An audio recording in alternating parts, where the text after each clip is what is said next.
All right, guys, welcome back. This is Troy D. We've got something really special, more on the collector's side, rather. I don't think you're gonna get, groundbreaking information as to the scent, but more so the experience of this amazing masterpiece that I've been so lucky to get.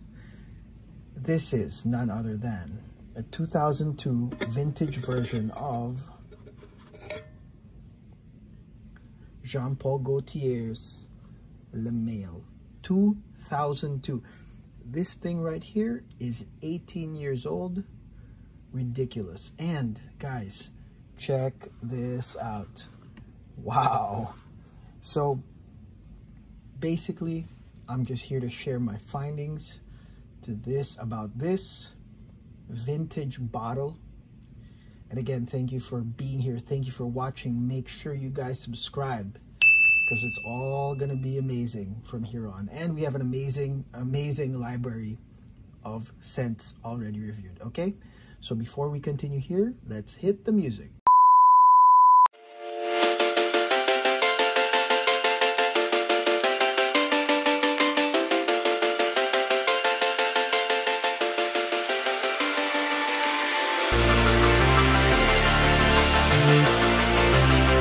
Okay, we're back. Le Male 2002, 18-year-old perfume. How in the world did I acquire it? Well, actually, one of the main reasons I acquired it is just pure memory and pure hoping and dreaming that this would be mine. Okay, so let me talk about this first. This is 2002, and this is called the Heritage version. Okay, Heritage because it has the bulb spray. And you see it conveniently is, you could say, housed or attached.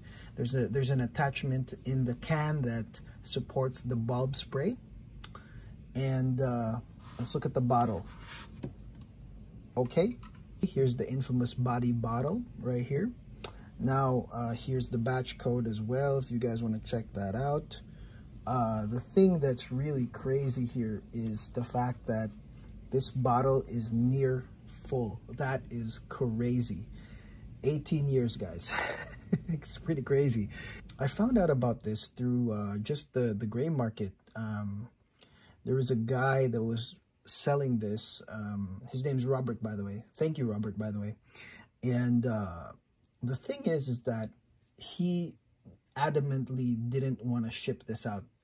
As you can see, just looking at the bottle, there's a lot of the wrapping on it, because really it's technically impossible to ship this out without the contents leaking because of the bulb spray. And I think there's a lack of a stopper somewhere here that will make this leak if this shipped, so Robert really didn't want to sell this unless somebody literally picked it up from him. And he basically is in the same city as my folks, which you guys know I'm traveling here right now. I'm going to be here for a minute.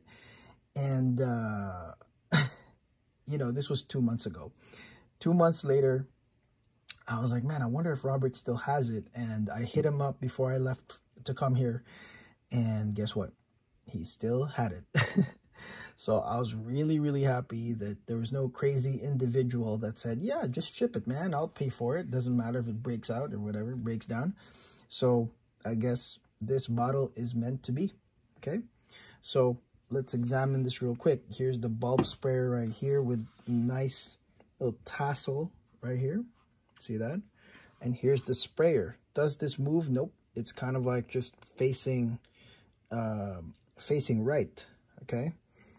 And one thing I want to mention is that this sprayer right here, I mean, it doesn't spray as strong as, I guess, the usual atomizers. It's it's like in small amounts, to be honest. I'll display this to you right now, guys, and you'll be like, no, don't use that juice. But I'm gonna demonstrate it right here. See? So see that? That's after like 5 pumps of this. I would say, after 5 pumps. Like that's what it looks like. Now, the thing here, and you guys know this, is that I rarely, you know, buy designers. I mean, sometimes I do, but rarely do. But I will say this vintage version, yo, blew me away. I was like, man, that was my first reaction. The 2002 version is, they call it, you know, anything below, I think, 2010. A lot of the collectors call it the beast mode ones, the Club King, the masterpiece, you would say. But I would say this is that, man, the scent here, 2002, I'm sure it's nothing like totally different from the newer versions, but man, I'll tell you guys, sniffing this one really brings me back. It is a reminder of how masterpieces are created when certain notes at that time, maybe 95, when vanilla and lavender and mint was probably never really considered. But Francis Kirkjohn, man, he did his doing. He just killed it, man. This one, to me, it smells really different than the latter ones, okay?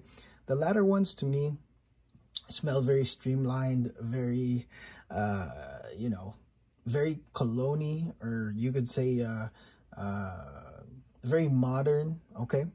This one right here feels like a niche. I feel like just by the spray, which is, you saw that it was like 5 pumps, it's just a little on my hand, it felt like a niche concentration, you know what I'm saying? And you could really smell or separate the notes. You could really smell it and be like, oh man, there's the lavender, and they're like, ooh, there's the mint, and they're like, ooh, there's the vanilla, there's the spice, right? This one is awesome. It's worth getting. Vintage, and this is the thing, I'm not so hyped about vintage or like discontinued. Like, I'm not one of those that will probably go like spend a crazy penny on them, but due to the fact that this one has been around since 95, I think it's worth it, guys. You know, if at some point you guys loved Le Male or still love it at this point, oh man, you got to get something like this. You got to get a 2002 or something earlier. I don't know. And I'll tell you right now, guys, like, I did a full wear of this, right, with the bulb spray, little squeak. And it wasn't really a heavy dose, as you can tell from my demonstration. Man, beastly, guys, beastly. I'm talking about, I just got like a few squirts on my neck. I wouldn't consider that like a Troy D3 spray. Probably 2.02 2.025, something like that. Man, smelled all day. And the difference here, I would say, with the vintage version, okay, to me, is it just smells more, it's thicker, dense. It smells a tad spicier, and you could say darker, you know? Now I understand why this is like the Club King, right? Why a lot of people say this is a Club King. I think that the scent is just, I mean, I think it's just gonna captivate the ladies, you know? At least this one right here, the O2. This one's gonna captivate the ladies because it has a great dose of that yummy, like vanilla, sweet vanilla, and then that uplifting, manly, you know, fougere-ish lavender, and then, man, spice, cardamom, and that mint that's like, I mean, you could really like smell it, you know, that mint really stands out. And let's not forget the dry down here, which is that lovely, woody, ambery dry down. It's wonderful, guys. Vanilla dry down. I feel like this is just like darker, thicker, dense, tad spicier, and to me kind of like niche smelling. It's I think at this point, like, I can tell if, like, it's with the concentration, you know, like if it's like a very like non-concentrated one, I can tell by the smell and how you use it. Like there's a perfume I'm trying on right now, which is a great designer, EDT, but it takes me 6 sprays or more to really feel the same effect as I would with like a niche, which is usually like 2 to 3 sprays. This one right here is like what, 2, and it does the job. Very alluring, very I believe it's captivating. And to be honest, guys, people keep saying the Le Male thing is like so common, the scent. Try the vintage. Get something vintage, because guys, it doesn't smell completely like the new one. I feel like the new ones are just brighter, more mainstream. This one here, because it's so, you could say vintage, maybe it's more on the ingredients. The ingredients really stand out, the notes.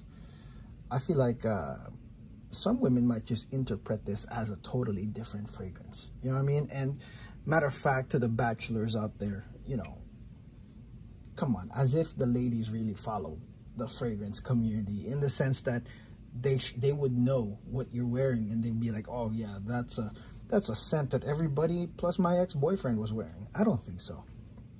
I think this one's gonna hit them hard, yo.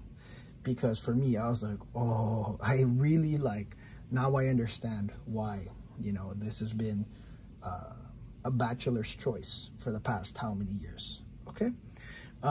Again, this one right here is crazy.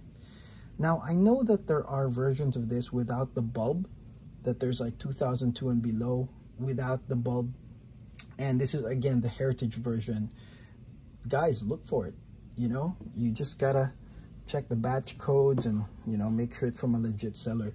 And I believe there are a couple websites online where you can actually check the barcodes or check the batch codes and see what year they're from, okay? Would I spend a lot of money for this? Not a lot of money, but I would spend, you know, if it was a fair price, I wouldn't hesitate to like buy this one. Why? Because this is the OG, more OG than the current versions. If people still love the current stuff, then you got the OG, and the OG will bring you back to the reasons why it became popular, the reason why it became awesome. It's the projection, the sillage, longevity, the standout notes, right? And who can say no to vanilla, mint, and lavender with some spices? Hard, man, this hard. So anyways, that's it. That's my really quick review on this O2. Am I going to split this? I don't know. Feel free to DM me if you're interested, but I'm not sure if I will, because I think this is some valuable juice I still have here. So we'll see, guys. You know, feel free to DM me if you're one of my usual clients or friends, okay? But definitely, this is wonderful. All right, so until then, guys, I'll see you tomorrow. Make sure you guys subscribe. Again, this is Troy D. Thank you for watching. Peace.